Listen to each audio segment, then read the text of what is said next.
Okay, good evening everyone. I am going to be doing a video about ZAHA to Chelsea because that news is gathering pace at the moment. A few newspapers have reported it now, and there's no smoke without fire. So it looks like ZAHA and possibly Ake are the two who are most likely to join Chelsea in the January window. And seeing these ZAHA to Chelsea rumours has sent Twitter into meltdown because a lot of our fan base do not want him, and it's for one particular reason. Okay, the reason I think a lot of fans do not want ZAHA at Chelsea is because they want a certain Jadon Sancho. But I've got a message for our fan base. We need to be realistic. Okay, do I want Sancho? Of course I do. He's probably the dream striker that most people will, winger that most people will want to get now. He's doing bits on the right wing for Dortmund at the moment, and he's English, homegrown. He gets on with a lot of the Chelsea players, and he is reportedly a Chelsea supporter as well, so it makes a lot of sense. But as I said, we've got to be realistic, guys. We're not getting Sancho in January. Yeah, and I repeat, we will not be getting Sancho in January. The Dortmund chairman has already gone on record to say that he is a player that is highly valued at the club, and he will definitely not be leaving in January. So we have to look at alternatives.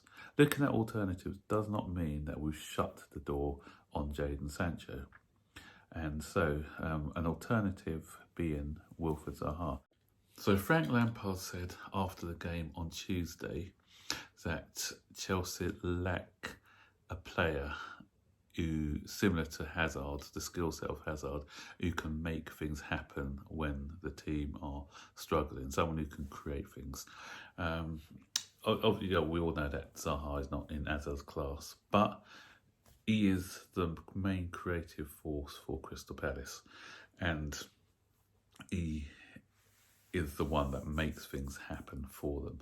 Right, I hear a lot of people saying that Zaha, looking at Zaha's statistics and saying that his stats do not add up and that he's no better than maybe the likes of Willian. But everything is about context, guys. So if we look at the context of Zaha, he is playing for a lower level team in Crystal Palace. And the way Crystal Palace play, if anyone watches the way Crystal Palace play, Crystal Palace are a counter-attacking side, okay? So they're not going to be playing on the front foot, creating chance after chance after chance. It doesn't happen. They're a Roy Hodgson side. Roy Hodgson, the way he coaches this side is to be organised and not to concede. It doesn't matter if they're playing a top side or playing a mid-table side or a bottom side. He likes his side organised. So for that, Zaha, as I said, Palace do not create 10, 15 chances a game. It doesn't happen. So their goal chances are going to be few and far between.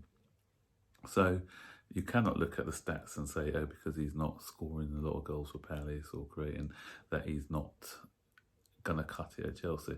As Chelsea are a team now of possession-based football whose main, their first thought is to go out and attack. Yeah, Zaha is an attacking player. He's a baller. He's a skill player.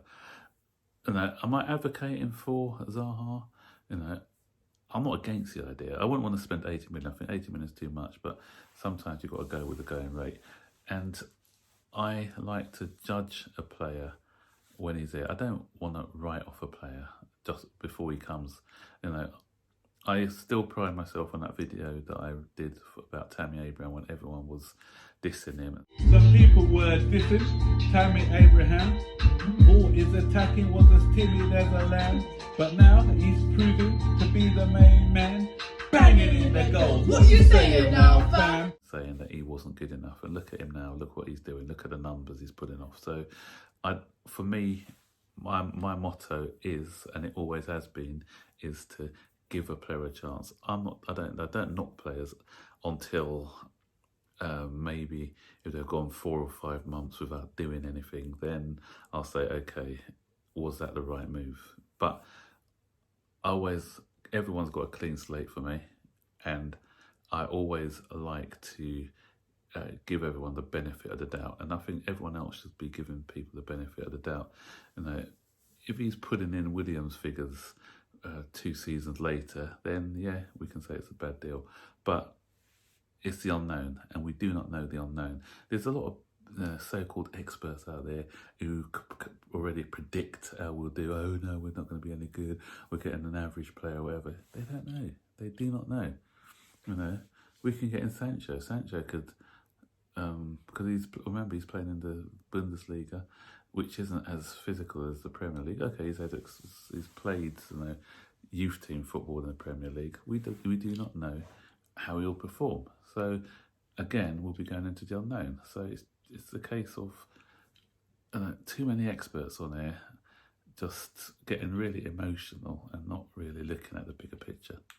One of the worst things I actually saw was this tweet by, I think his name's CFC Daily, and he's got a big account as well. I think he's got over 30,000 followers, and it was the most ridiculous tweet I've ever heard, where it said, do you think a winger from Crystal Palace is going to get Chelsea to the top level? Something like that. I'll just put a picture in the caption here. Absolute nonsensical, because someone plays for a team like Crystal Palace, they don't think they can come to a club like Chelsea and do bits. Hello, anyone? Hello? Where was Van Dijk? Van Dijk was a record signing for Liverpool, and he's totally transformed as Liverpool now. Mane, hello, anybody? Where did he come from? Oh yeah, he was at Team Southampton. Liverpool spent big money on him as well, over 30 million on him. Okay, not record money, but 30 million is still a gamble to take on somebody who plays for lowly Southampton. But he is now, probably arguably the top player performer in the Premier League. So please don't look at the clubs that teams are playing for, and there's a lot of snobbery going on. Everyone thinks that we need to buy somebody from like Juventus or one of the top teams, and it doesn't always work like that, guys. So sometimes you've got to take a punt at some of the lesser players. Leicester, for me, are the prime example. Look at the team that Leicester's built, and look at their players. Maddison came from Norwich. Maddison now is probably, he probably can get into any of the top 4 or be in the squad for any of the top 4 teams, or the Leicester are in the top 4. I'm talking about the so-called big 4, big 5. You can get into the squad and in most cases probably make the first team for a lot of the clubs, the so-called big clubs. Pereira, another guy. Vardy, where did Vardy come from? Vardy came from non-league, and so it doesn't matter where you come from, guys. If you're good, you're good. So we don't always have to go to, as I said, the elite to buy players.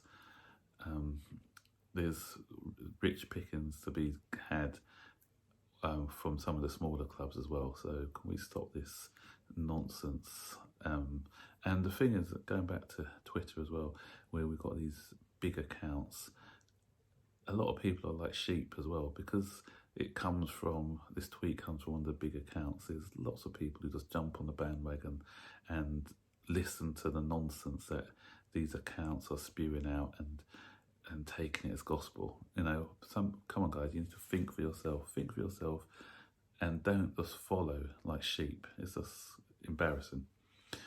Sorry, it's a bit of a rant today, but as I said, I don't like to just see people knocking players. So what does Zaha think? It's amazing. Zaha comes here and he's got a lot of negativity around him already. And I said, this negativity, I think, is not based on how good he is. It's because there's an agenda to get Sancho, and because Zaha is seen as the alternative, there's been a lot of hate vented at him. So guys, we just need to wake up. Let's be sensible, and you know, let's wait and see what happens. Yeah, if we get him, I'm all for him. I'll be 100% behind him. I want him to do well because, as I said, if he does well, Chelsea are doing well, and that's all I care about. Yeah, Sancho is not coming. As I said it before. I said it again. Sancho will not be coming in January. We may get him in the summer, and even that's not a given. So get that out of your head for now. He's not coming in January. And the other thing about Zaha, if we did get him, he's a versatile player. So he can play on the right, he can play on the left, he can play down the middle. So Willian's probably going. Pedro's definitely going to go in January, I reckon. Or Willian would probably go.